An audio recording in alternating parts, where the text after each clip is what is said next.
desse capítulo, do verso de número 11 ao versículo de número 18, o apóstolo parte para aquilo que realmente importa.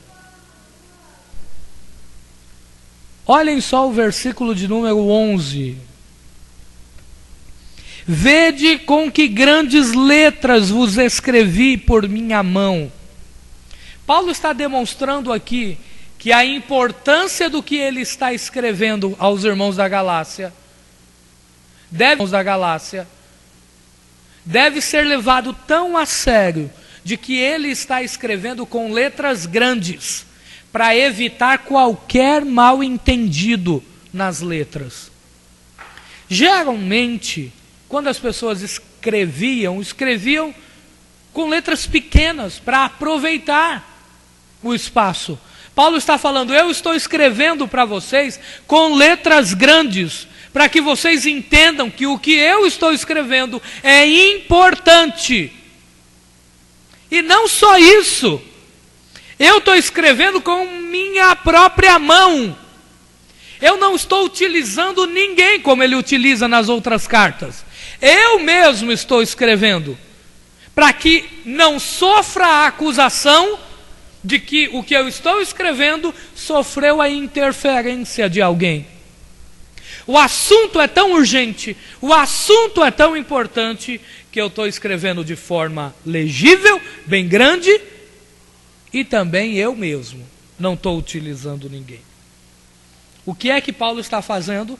Está preparando para aquilo que ele vai dizer logo após. Por quê? Em contrapartida, do outro lado, os que querem, verso de número 12, todos os que querem mostrar boa aparência na carne, esses vos obrigam a circuncidar-vos, somente para não serem perseguidos por causa da cruz de Cristo. Paulo revela aqui qual é o real propósito pelo qual aqueles falsos mestres estavam ensinando que os crentes da Galácia precisavam se circuncidar. Eles não estão propondo o bem de vocês. Eles não querem o bem de vocês. O que eles querem mesmo é fugir da perseguição.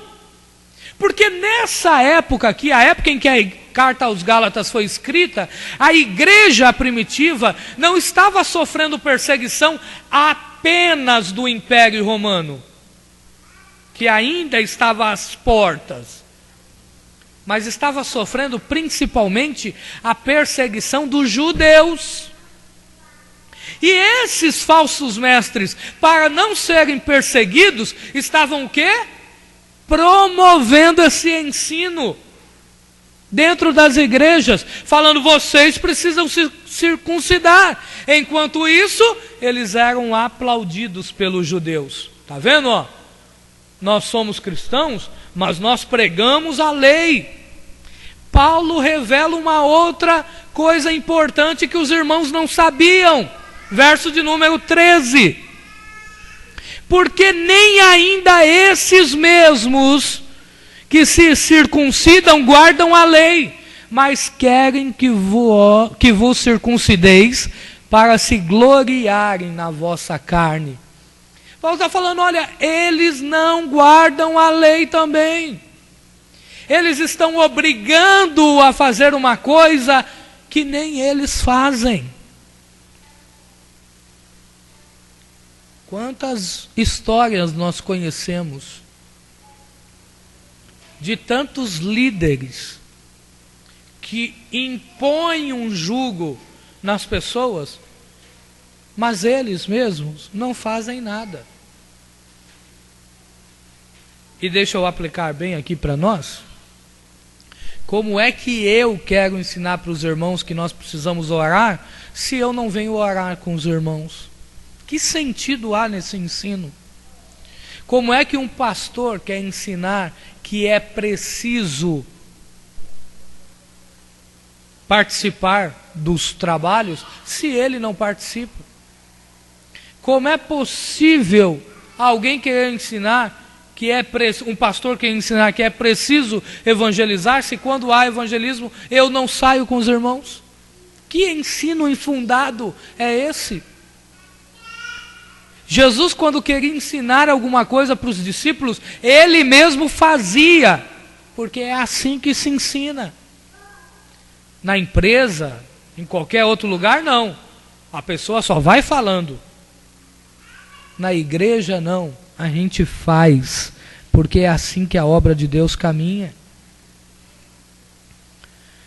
Paulo, por sua vez, a partir do versículo de número 14, ele diz qual era o posicionamento dele. Olha o que ele diz: mas longe de mim gloriar-me, a não ser na cruz do nosso Senhor Jesus Cristo, pela qual o mundo está crucificado para mim e eu para o mundo. Isso sim é motivo de glória, de exaltação. Por que é que Paulo se gloriava na cruz de Cristo? Porque ele entendia que é só a cruz de Cristo que foi capaz de libertá-lo da escravidão, desse padrão pecaminoso existente no mundo. Você quer se gloriar em alguma coisa? Se glorie pelo fato de Jesus ter te escolhido para ir para o céu. E isso sim é motivo de glória para nós. Porque nós não somos diferentes em nada do que aquele rapaz na esquina que se droga. Nós, em essência, não somos diferentes ou melhor do que ninguém. Nós também vivíamos nos nossos erros.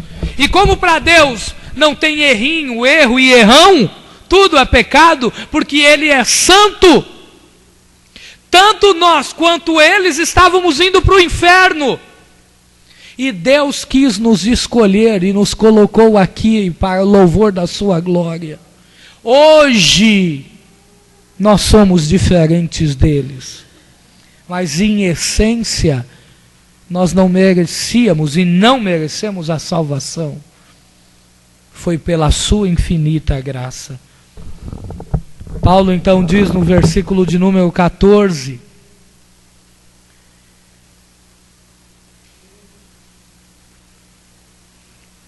melhor dizendo no 15, porque em Cristo Jesus nem a circuncisão, nem a incircuncisão tenha virtude alguma, mas sim o ser uma nova criatura.